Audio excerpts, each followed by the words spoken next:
Assalamualaikum warahmatullahi wabarakatuh. Perkenalkan, nama saya Adinda Rianda, saya dari Universitas Buana Perjuangan. Saya akan membagikan sedikit ide bisnis tentang usaha boneka. Jadi di sini saya membuat video untuk melengkapi tugas UTS saya pada mata kuliah Teknopreneur. Jadi di sini saya mengambil bisnis usaha boneka. Kenapa sih saya bisa ngambil bisnis usaha boneka? Karena yang pertama, peluang usaha bonekanya ya. Peluang usaha boneka di sini ada 3 macam, yaitu cocok untuk kaum milenial, yang kedua bisnis yang anti kadaluarsa, dan yang ketiga pastinya banyak peminatnya gitu. Jadi di sini kenapa saya bilang cocok untuk kaum milenial? Karena usaha ini dapat mengikuti musim dengan kekreatifan para kaum milenial saat ini. Jadi kenapa bisa mengikuti musim? Boneka itu nggak harus kartun, nggak harus apa. Jadinya di sini contoh ya, untuk saat Piala Dunia, ada yang menciptakan boneka dengan simbol Piala Dunia. Terus lagi yang K-pop nih, contohnya bisa ada yang juga yang buatin boneka BTS. Keren ya. Itu untuk kenapa kita bisa bilang peluang usaha ini cocok untuk kaum milenial. Terus selanjutnya juga ada boneka yang untuk wisuda.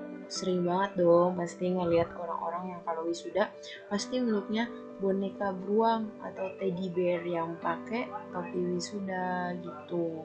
Nah, bisa juga untuk boneka yang lagi trending, games ya, berhubungan dengan games, nggak harus kartun kan tadi aku bilang. Jadi di sini ada Among Us. Siapa sih yang nggak tahu Among Us di sini ya kan? Nah di sini ada juga tercipta boneka Among Us gitu. Buat pecinta Among Us bisa aja kan, dia dengan kekreatifan dia bisa buat usaha boneka Among Us seperti ini gitu. Selanjutnya ada bisnis yang anti kadaluarsa. Kenapa sih saya bilang bisnis anti kadaluarsa? Karena ya apapun stoknya, sebanyak apapun stoknya akan tetap terjual nih, karena tidak ada batas waktu pemakaiannya gitu. Jadi walaupun tapi jadi walaupun kita stok sebanyak apapun gitu ya, emang kalau misalnya usahanya menurun pasti ya, namanya juga usaha itu pasti ada naik turunnya. Gak mungkin yang namanya kita stok ini langsung habis, stok ini langsung habis, gak mungkin. Jadi di sini aku bilang bisnis yang anti kadaluarsa karena aku sendiri ngerasain gitu, ini adalah salah satu usaha dari ibu aku sendiri. Jadinya walaupun ibu aku nyetok banyak, kalau emang lagi rame pasti terjual semua gitu. Jadi jangan takut untuk para pemula usaha yang pengen usaha boneka, pasti kalian bisa mengelolanya dengan baik gitu. Apalagi di sini nggak ada yang namanya kadaluarsa seperti itu. Terus selanjutnya, peminatnya dari semua kalangan, pasti dong, maupun anak kecil ataupun orang dewasa. Buat boneka, kalau orang yang berpikirannya boneka hanya untuk anak kecil, berarti pemikiran dia belum luas gitu ya kan. Orang dewasa, siapa bilang orang dewasa nggak suka boneka? Justru orang biasa lebih suka boneka ya kan, apalagi bonekanya contohnya nih seperti ini, gede gitu kan. Jadinya salah untuk persepsi yang berpikiran boneka itu hanya untuk anak kecil. Anak kecil juga gak harus cewek kan yang suka, cowok pun kadang suka untuk boneka anak kecil gitu, karena boneka gak semuanya dominan untuk cewek gitu. Contohnya kayak model Among Us seperti tadi ya kan. Untuk Among Us seperti ini emang ya harus cewek dah kan, enggak gitu. Ada gamers cowok yang suka koleksi boneka-bonekanya, mungkin ada juga boneka Mobile Legend, terus siapa namanya dan lain-lain gitu ya, contohnya Naruto, kartun-kartun gitu. Nah di sini mulai dari peminatnya juga sudah kelihatan gitu, nggak terbatas untuk peminat dari boneka ini gitu. Nah yang terakhir Nah, selain dari usaha itu, boneka juga nggak harus boneka yang berbentuk bisa dipeluk atau apa gitu. Nah, di sini juga bisa kita jadikan souvenir ya. Souvenir di sini itu berbentuk gantungan kunci, bukan hanya boneka besar atau kecil yang dapat menjadi peluang usaha. Ada juga boneka yang dijadikan gantungan kunci yang tidak kalah lucunya. Ya bener gak sih? Gak kalah lucu ya sama boneka-boneka yang gede tadi.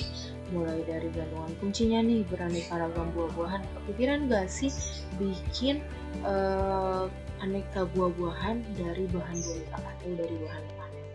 Nah, di sini kan musim ya, musim-musiman juga kan untuk yang pernikahan. Kalau kalian bisa sekreatif mungkin untuk membuat boneka atau membuat gantungan kuncinya, itu bisa kalian jual dengan berbentuk gantungan kunci. Kan gantungan kunci kalau orang mesen untuk pernikahan semisal, bisa aja kan dijadi dalam porsi banyak gitu kan, bisa ribuan atau mungkin yang paling sedikit itu ratusan, puluhan gitu. Jadinya untuk peluang boneka ini sangat besar gitu tuh peluangnya.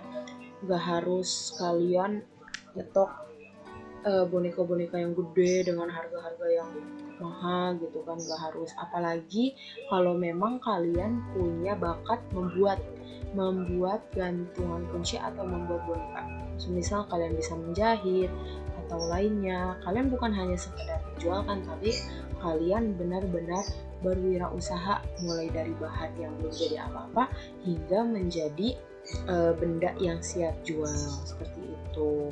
Jadi kenapa sih saya bisa merekomendasikan untuk ide usaha gantungan kunci atau ide bisnis pada usaha boneka ini ya karena itu. Yang pertama cocok untuk kaum milenial apalagi yang berpotensi mempunyai bakat menjahit dan lain-lain. Terus bisnis yang anti kadaluarsa dan yang pastinya banyak peminatnya gitu. Mungkin segitu aja yang bisa saya sampaikan dalam ide bisnis ini. Semoga bermanfaat dan dapat menginspirasi teman-teman semua. Saya tutup. Wassalamualaikum warahmatullahi wabarakatuh.